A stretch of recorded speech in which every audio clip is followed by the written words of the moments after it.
We joked that you would only get a house basically if you inherited it. That was the path to home ownership.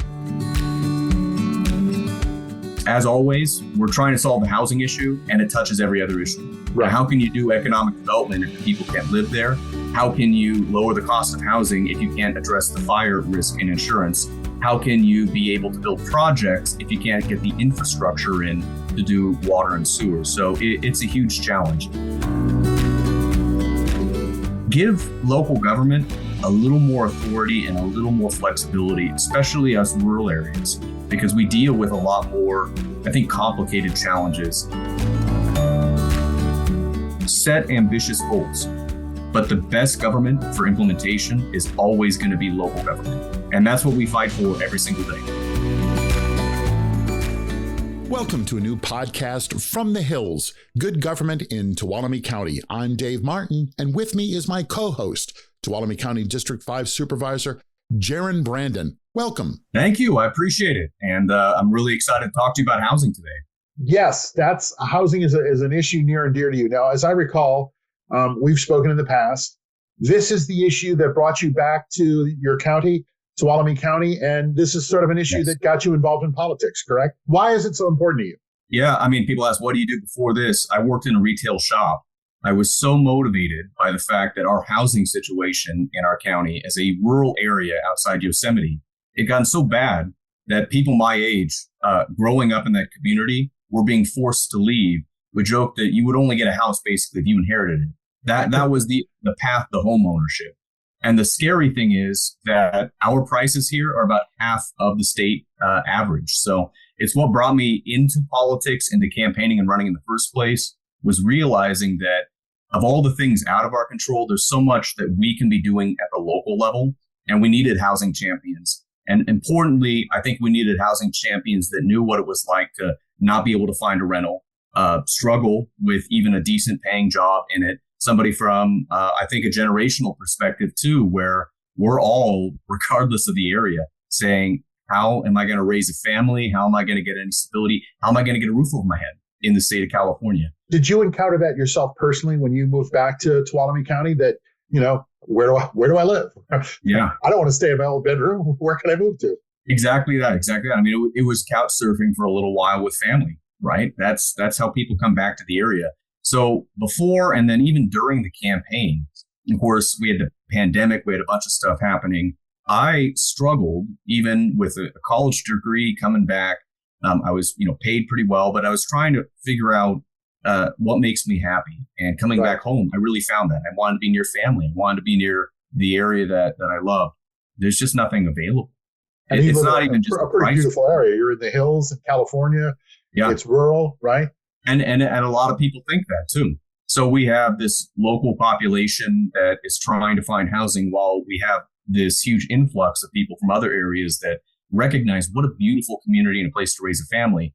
And they're right, and it is. But that's increased the cost. So I'm proud to say I actually got to become a homeowner, which is awesome. That's not a lot of millennials saying they're able to go out and purchase a home. No, there aren't. But I had to go buy it 50-50 with a friend of mine. I rent out 3, soon to be 4 rooms. And that's just to be able to pay the mortgage, to pay the fire insurance. I deal with this every single day in a policy. So your story is kind of unique. Most people can't do that, right? Right. No, I figured out something weird that works, and a lot of people have. They have a bunch of people living together, or they're living in substandard housing because that's the only option available. Shoot, there's people working full time living in RVs up here, and they cannot find a place to live.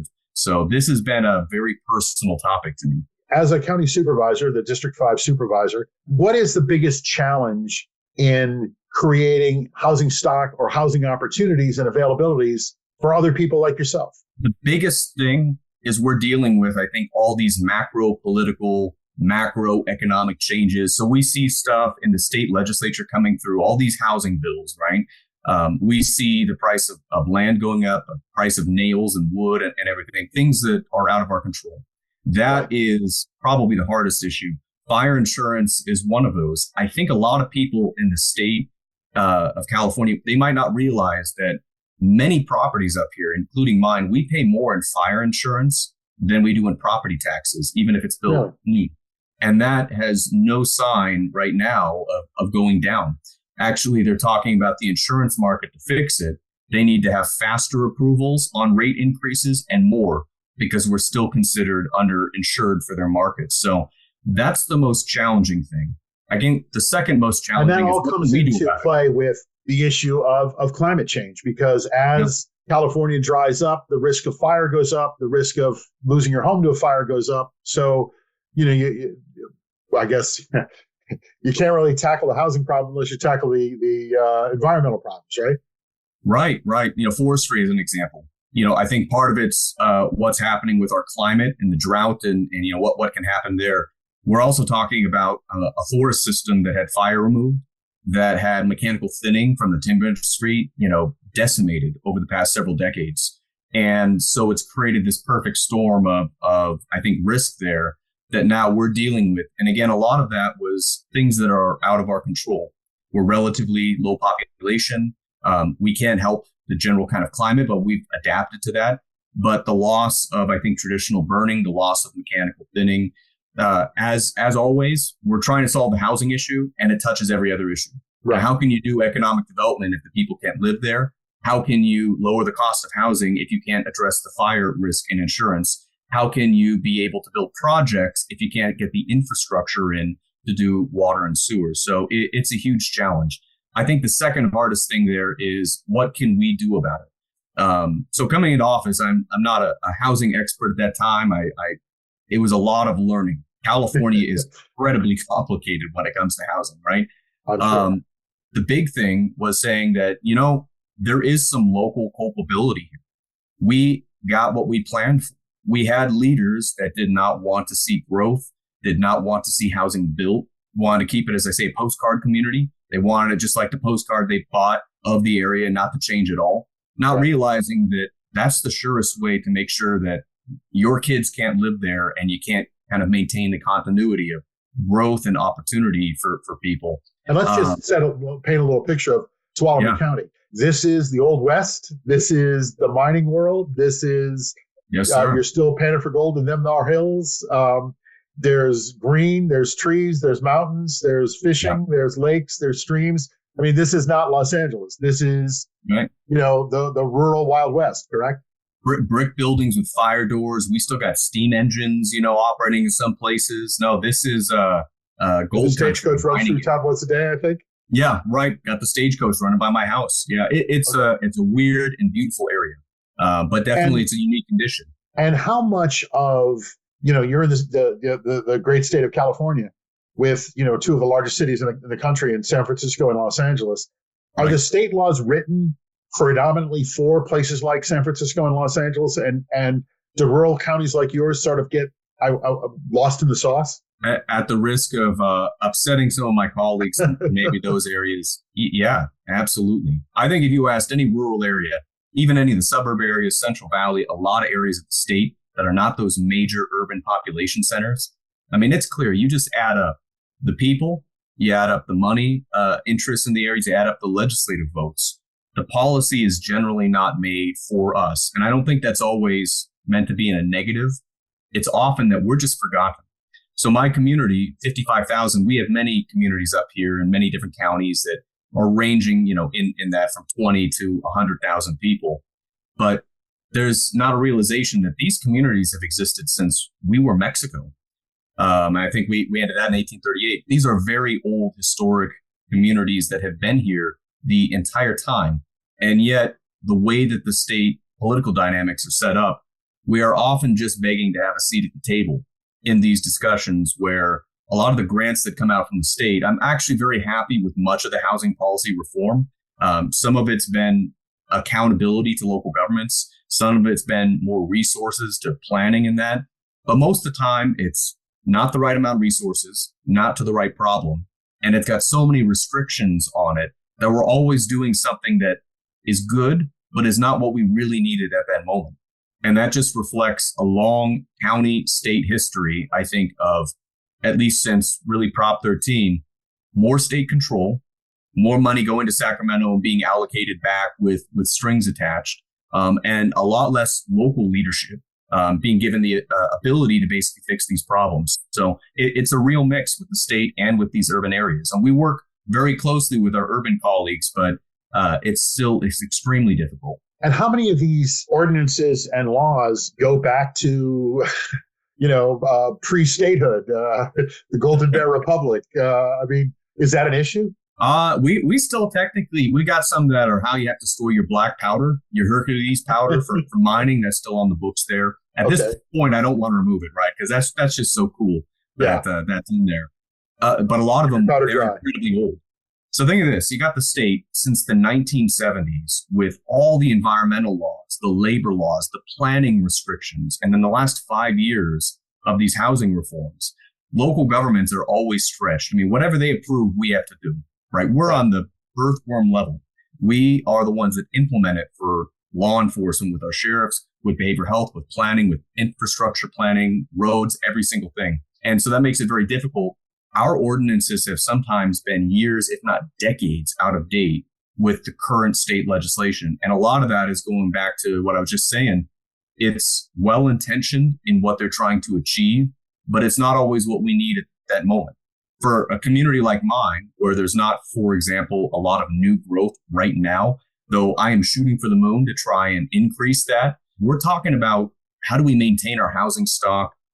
People have to consider there's a lot of seniors, there's a lot of veterans, there's a lot of students living in housing that may be substandard, needs renovations, needs fire hardening to be protected. Those monies aren't there.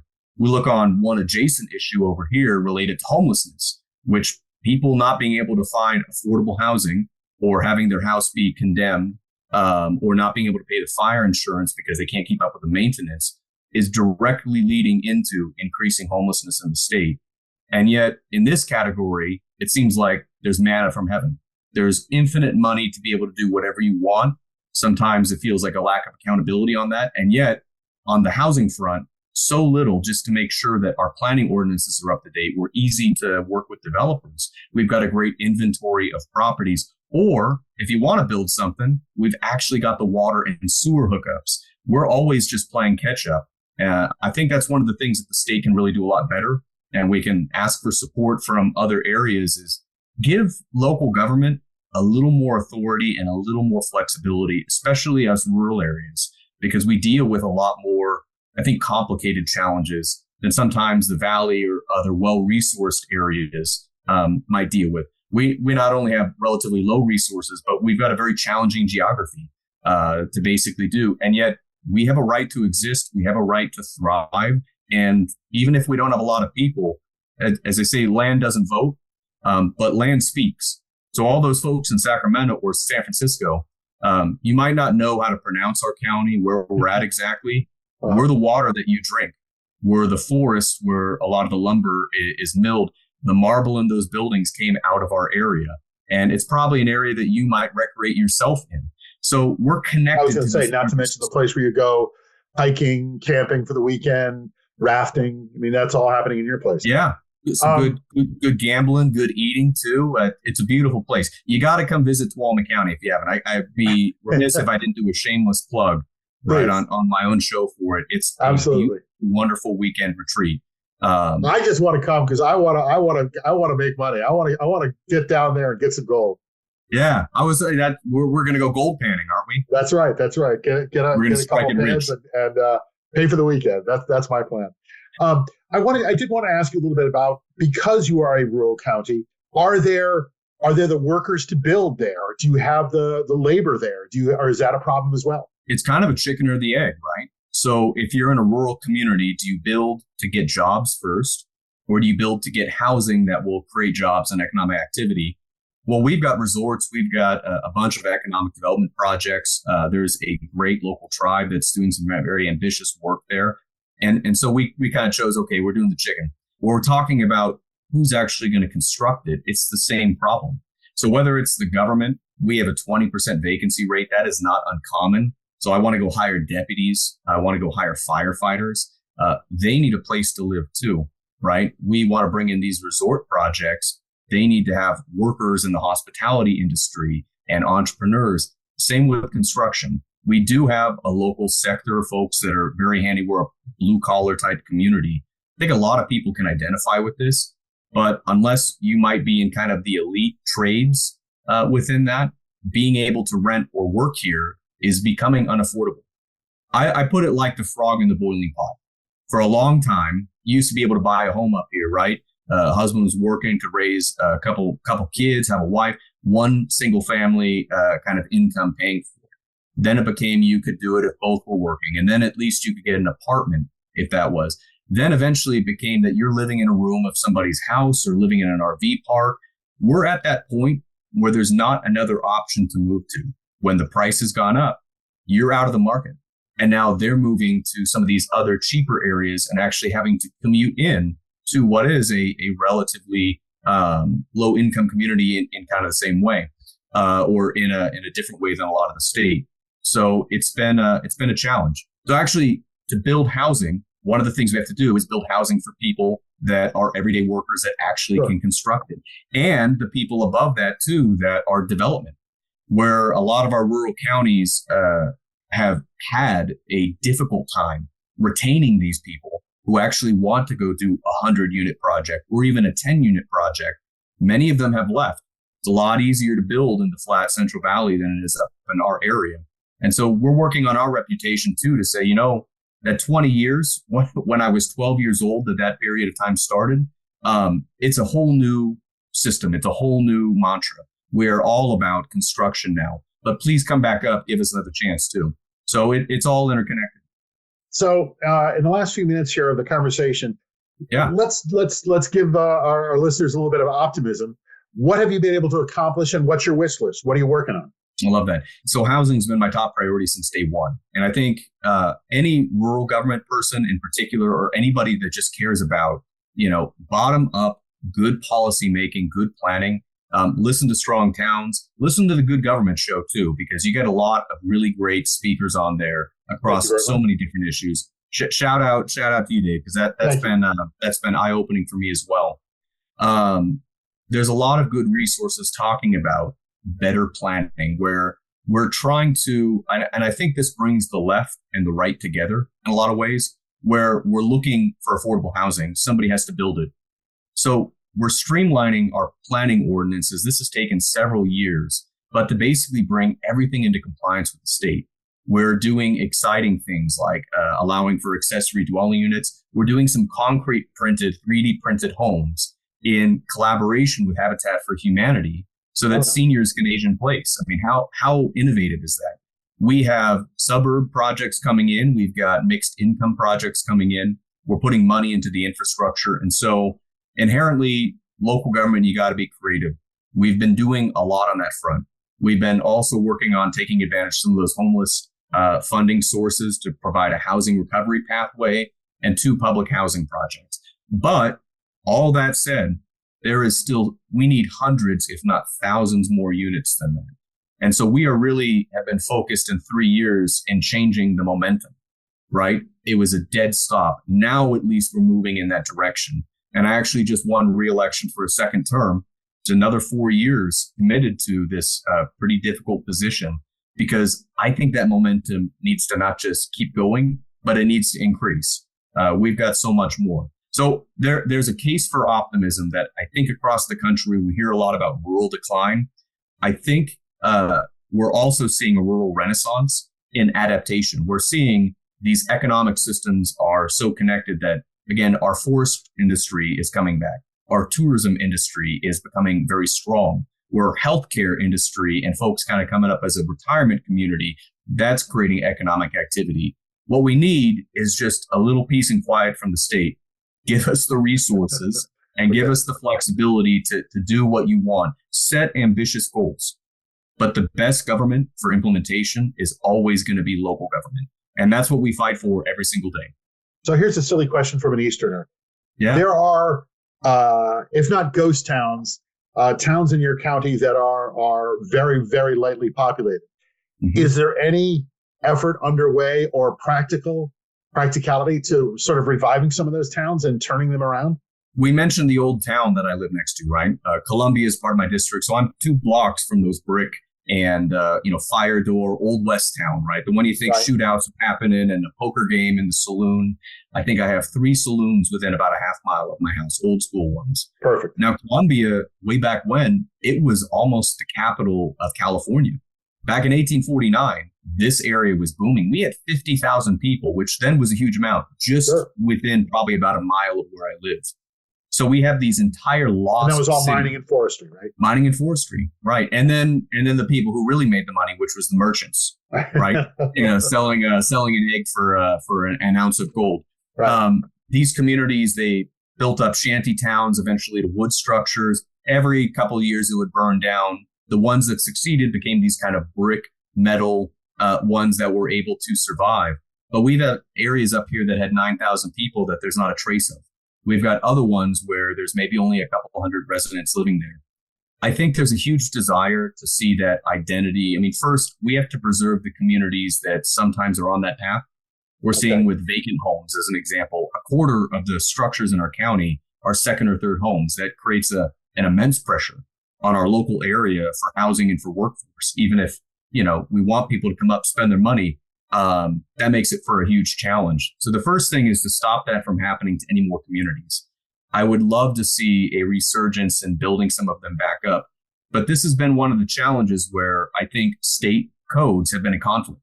So you get all this pro-housing governor, pro-housing legislature putting a lot of money into it, and they have, and a lot of legislation to make it easier to build. But it's in direct conflict with what we're seeing with sometimes environmental regulation that is analyzing any net new carbon emissions coming in. So if we want to rebuild that town, Dave, that town of 100 people, but back to 2,000 where it was, so it can have a market, it can have a gas station and a main street again, we're suddenly having to go basically toe to toe with an environmental impact report and massive kind of mitigation strategies. And what that does is it favors urban counties far more than it does us on roads, on water and sewer infrastructure, and it makes that dream very difficult. At the end of the day, if they live in our county or they live in the valley, if they're living close to work, they're telecommuting, it should be one or the other, and it's fine. Yet for us, that environmental reporting makes it very difficult. We have a system of laws that makes growth and makes housing and makes much of the economic development kind of projects we could pursue almost prohibitively risky and expensive. And I think the state, for all of the good things that are happening in some areas, we are seeing that it is harder to do business over time. That applies to housing too. So I think we can see that resurgence, but we've got to have more flexibility in it. So things are happening. Things are moving in the right direction. Not fast enough for you, and with enough deregulation for you. And, exactly. You know where we to any listeners. Well, have you called your friends that you grew up with and said, "Hey, it's okay to move back now. We got space. We got stuff." Right. Yeah. No, and the few, the proud. It's always a trope. We love to come back because it's a beautiful area. It's our home, and we should have a right to basically do that. I'll say to any listeners on the podcast out there, you know what it really needs? We don't have a lot of people. We don't have a lot of money, but we have a story to tell, right? We need everybody stepping up to do local advocacy, because I'll tell you, the urban areas, they're highly organized and they're fighting for their interests as they should. They've got the chambers and they've got the housing sector. They've got labor working together with housing activists and tenants unions. We don't always have that in rural areas. And so as much as I can do as a policymaker to be able to push these things forward when there's scarce resources, scarce time, everybody's overburdened with stuff, what we really need are grassroots movements. Anybody, even not a housing expert, who just is saying, you know what, I need shelter. I need a roof over my head. I need an affordable rental. Show up to your meetings, get involved, join a planning commission, especially if you're a younger person. It's really time to step up to it. We've seen what activism in the past has been able to do, even from a very small group of student organizers or community organizations or Mothers Against Drunk Driving, that have had profound impacts. And so don't ever underestimate what you can do on this issue, because it makes it a lot easier for me to be able to do my job in supporting that.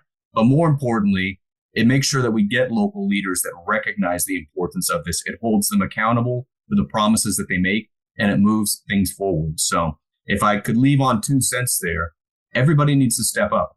Everybody needs to get involved. You need to talk about it on Facebook, show up to meetings, whatever it is, you can do something, and we should. Hopefully, probably anybody listening to this podcast is at least a little interested in, I think, the best form of government, which is local. I think it's the most interesting. And it's closest to the ground, and you hear the most, and you get stopped the most by your fellow citizens.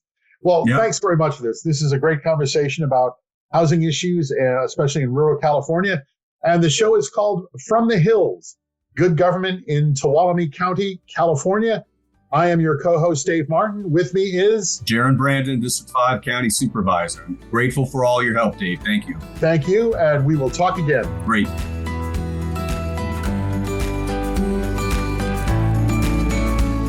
From the Hills, Good Government in Tuolumne County is hosted by Dave Martin. I'm also the host of the Good Government Show and County Supervisor Jaron Brandon. Please like us and review us where you're listening to us and share us with your friends. The Good Government Show is a Valley Park production. Executive producers are Jim Ludlow, Dave Martin, and Dave Snyder. Jason Stershic is our producer and editor. Join us again, and be sure to listen to The Good Government Show wherever you get your podcasts.